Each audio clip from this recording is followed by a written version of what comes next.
The crystal glass shattered against the restaurant wall, inches from the waiter's head. "Get out! All of you, get out!" 23-year-old Connor Blake stood in the middle of the five-star restaurant, chest heaving, eyes wild. The other diners stared in horror. His father's bodyguards moved toward him, but Connor's father, billionaire tech mogul Richard Blake, waved them off. "I'm sorry," Richard said to the restaurant manager, his voice exhausted. "Please, just send me the bill for damages." It was the 7th therapist Connor had fired in 3 months, the 12th restaurant scene in 6 weeks, the 100th time his father had apologized for him. But what happened next, what a simple waiter did in that moment, would change everything. Not just for Connor, but for everyone who'd given up on him. Connor Blake had everything money could buy, and nothing that actually mattered. He was the only son of Richard Blake, founder of Blake Technologies, a company worth $8 billion. Connor grew up in penthouses and private jets. He attended the best schools, wore the best clothes, and wanted for nothing, except his parents. Richard was always working, always traveling, always in another meeting, another deal, another country. Connor's childhood memories of his father were measured in minutes, not hours.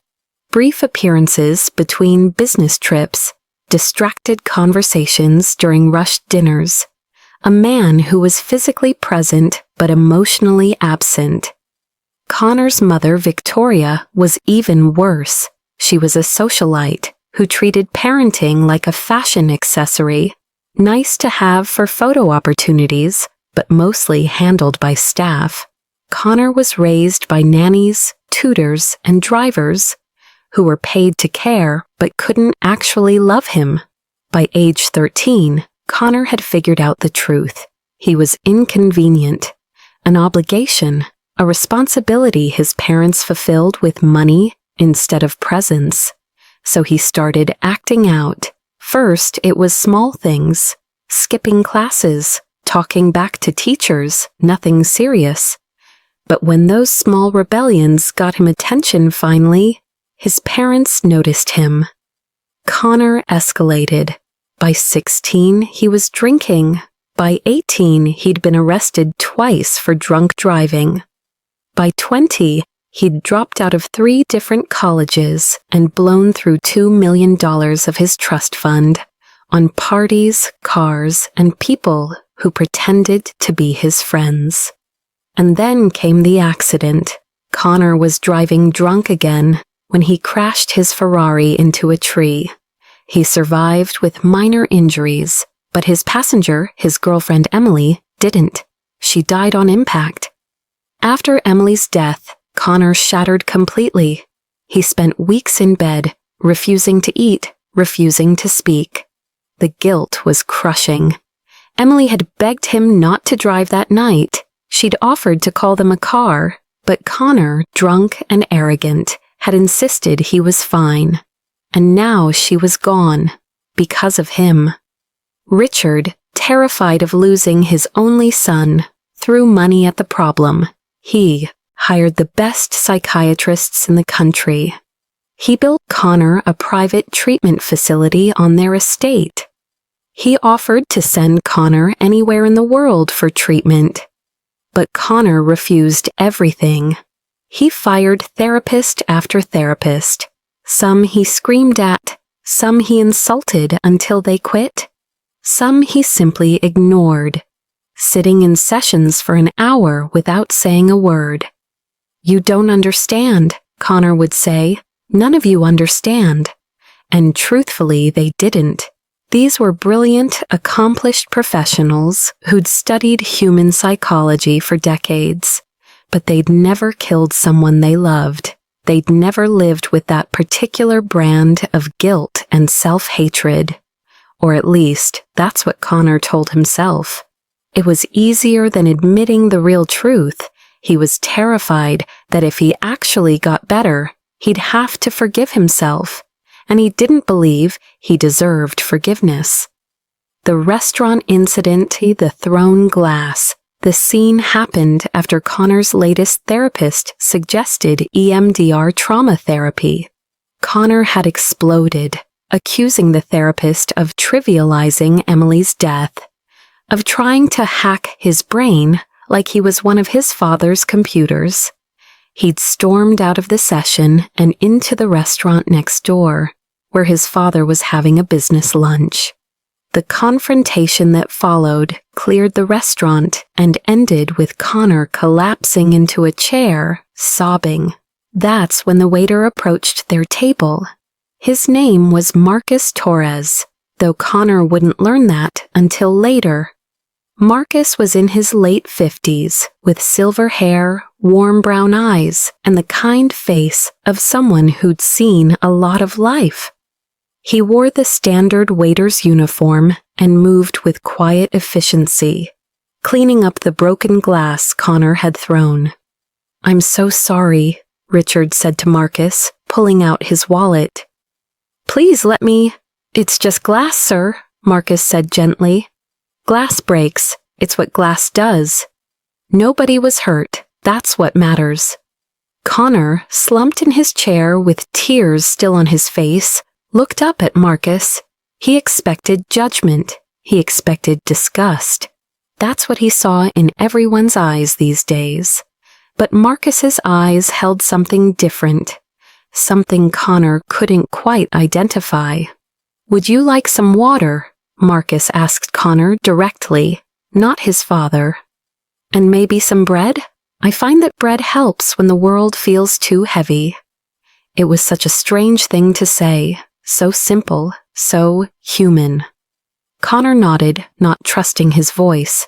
Marcus returned with water, fresh bread, and olive oil. He set them down carefully, then did something unexpected.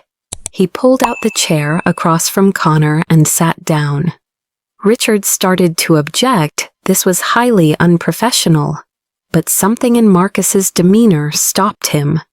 "My daughter died 8 years ago," Marcus said quietly, looking directly at Connor. "Car accident. She was 19. It was raining, and the other driver ran a red light, killed her instantly." Connor's breath caught. Richard went very still. "For 2 years after that, I wanted to die too," Marcus continued. "I'd wake up every morning, and the first thought in my head was, she's gone, and the second thought was, I should be gone too. What kind of father outlives his child?" Tears streamed down Connor's face now. He didn't try to hide them. "I went to therapy, took medication, did all the right things, but nothing helped. You know why?" Connor shook his head. "Because I was waiting for someone to give me permission to forgive myself. And I finally realized that permission doesn't come from therapists or pills or time.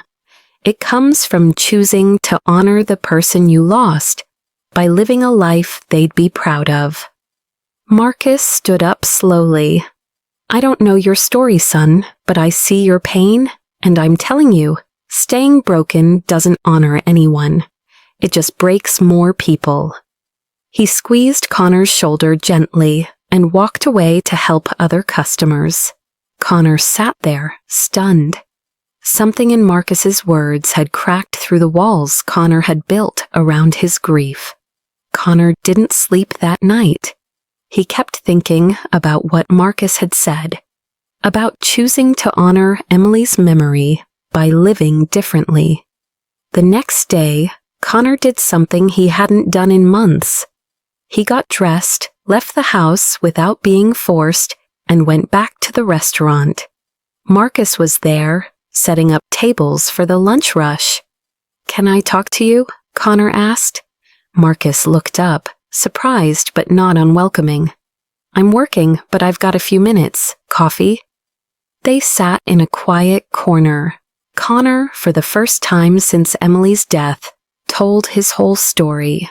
The drinking, the accident, the guilt, the way he'd pushed everyone away, because he didn't believe he deserved help.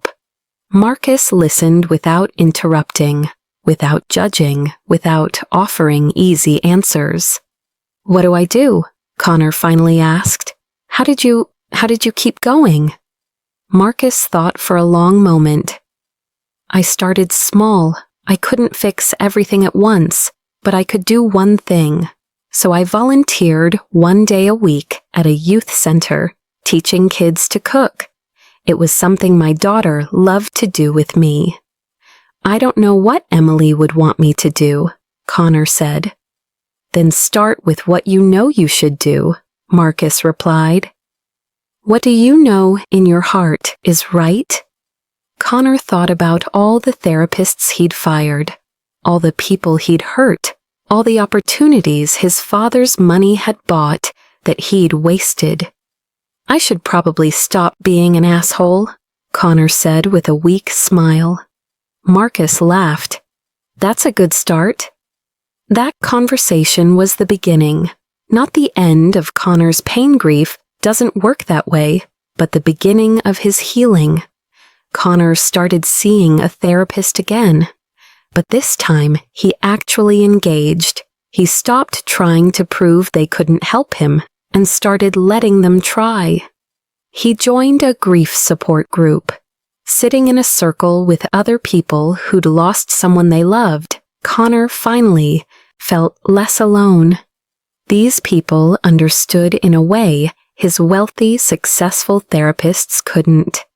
They'd been in the darkness too, and he kept visiting Marcus at the restaurant. It became a ritual. Every Tuesday afternoon, during the slow hours between lunch and dinner, Connor would come in. Sometimes they talked about heavy things, grief, guilt, forgiveness. Sometimes they just talked about normal things, sports, music. Marcus's other kids. Marcus never charged for the coffee or the conversation. "You're not a customer," he'd say. "You're a friend." Through these conversations, Connor learned Marcus's full story. After his daughter died, Marcus had lost his job in finance. He couldn't focus, couldn't function. He'd lost his marriage too. Grief had driven him and his wife apart. He'd lost almost everything, but he'd rebuilt. He'd taken a job as a waiter because it was simple, present, and human. He reconnected with his other 2 children. He volunteered with at-risk youth. He chose to keep living even though part of him had died. "You had all that success, all that money," Connor said one day. "Don't you resent having to start over as a waiter?" Marcus smiled. "Connor, I'm not just a waiter. I'm a man who shows up, does honest work, and connects with people. That's not a step down. That's a life." The comment stuck with Connor. He'd always thought value came from wealth or status or achievement. But Marcus had none of those things by his father's standards, yet he had something Connor desperately wanted: peace. 6 months into his healing journey, Connor did something that shocked his father. He asked for a job at one of Richard's companies, not an executive position handed to him because of his last name, a real job, entry level, in the marketing department. "Connor, you don't have to," Richard started. "I want to," Connor interrupted. "I want to earn something."